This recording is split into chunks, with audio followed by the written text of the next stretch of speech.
Hello everyone, how to calculate EMI in Excel. So let's start. So you can see I have data, loan amount, interest rate, tenure, and here I'm going to calculate EMI amount. So first select the cell, use the is equal to and type here PMT, and here I select the PMT formula. PMT means payment EMI amount. So in PMT formula, first select the rate. So here the rate indicate interest rate. So here select the sale of your interest rate B2. Okay. Then divide it by 12.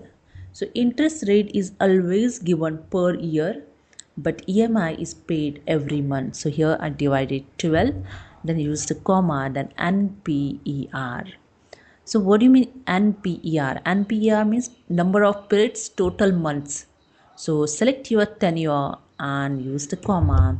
Then select PV. PV means present value loaned amount.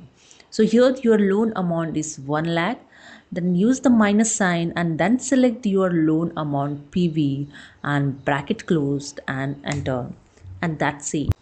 So here your EMI amount is calculated.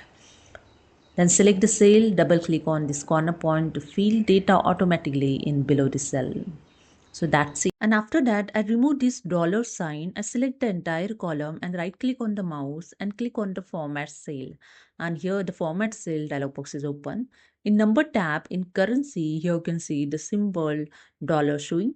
Just click on this drop down arrow and select the none and click on OK, and that's it. Here the dollar sign is removed.